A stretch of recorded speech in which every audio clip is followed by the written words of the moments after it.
क्या आपने कभी कल्पना की है कि प्रेम का स्वरूप केवल मानव भावनाओं तक सीमित नहीं बल्कि वह एक दिव्य सत्ता भी हो सकती है। उर्वशी एक नाम जो अब केवल पौराणिक ग्रंथों की तर्जुमानी बनकर रह गया है, परंतु क्या यह संभव है कि वह अब भी कहीं है? कल्पना कीजिए यौवन से परिपूर्ण एक दिव्य स्त्री जिसकी आंखों में आकर्षण का महासागर हो, जिसकी चाल में ऐसी लय हो कि स्वर्ग के देवता भी उसमें खो जाएं। एक ऐसी अप्सरा जिसकी सुगंध मात्र से चेतना की परतें जागृत हो जाएं। क्या वह केवल कल्पना है या कहीं कुछ और छुपा है इस रहस्य के पीछे?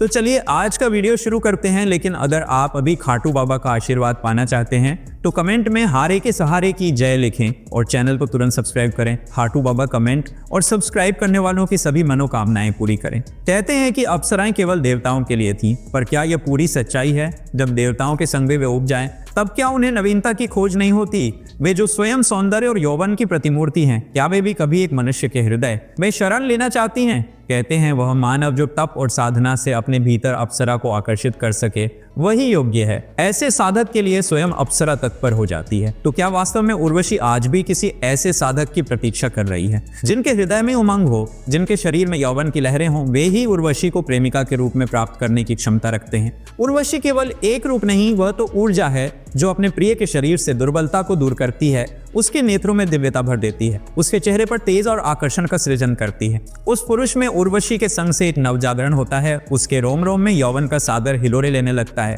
तो फिर प्रश्न उठता है, क्या हर कोई इस नवजागरण का पात्र बन सकता है?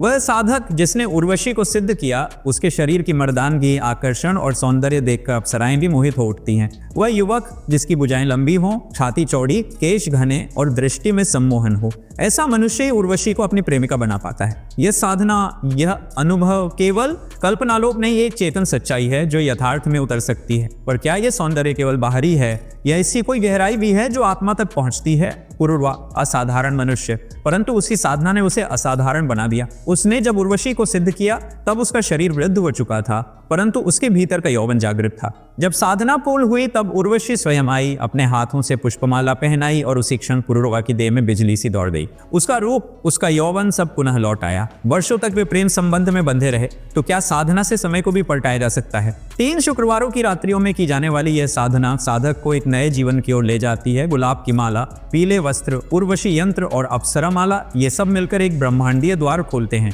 साधक इत्र की सुगंध में डूबा दीपों की लौ के सामने मंत्र जप करता है, ओम श्रीम उर्वशी आगच्छ आगच्छ स्वाहा। हर मंत्र के साथ उर्वशी की ऊर्जा निकट आती है और अंततः तीसरे शुक्रवार को जब उसका स्पर्श अनुभव होता है तो साधक उसके गले में माला डाल देता है। प्रेम का दिव्य आदान प्रदान। तो क्या यह केवल एक विधि है या एक आत्मा से आत्मा का मिलन? जो साधक वचन लेता है उसे उर्वशी प्रेमिका रूप में प्राप्त होती है, जीवन भर साथ निभाने के वादे के साथ। यह कोई कोरी कौड़ी कल्पना नहीं, वरन उन अनगिनत साधकों की अनुभूत सच्चाई है जिन्होंने इस साधना को पूर्ण किया है। साधना के बाद वह साधक जीवन में आनंद, उमंग, हर्ष और अदम्य उत्साह की अनुभूति करता है। तो अब प्रश्न केवल एक है, क्या आप तैयार हैं उस दिव्यता को स्पर्श करने के लिए? हर रहस्य एक द्वार है और हर द्वार के उस पार एक नई संभावना।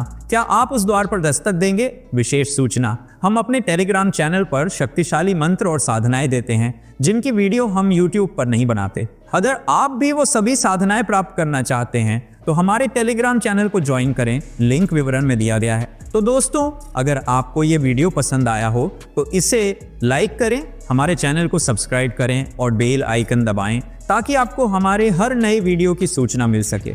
अगली वीडियो में हम एक नई साधना लेकर आएंगे। तब तक खुश रहें और अपना ख्याल रखें।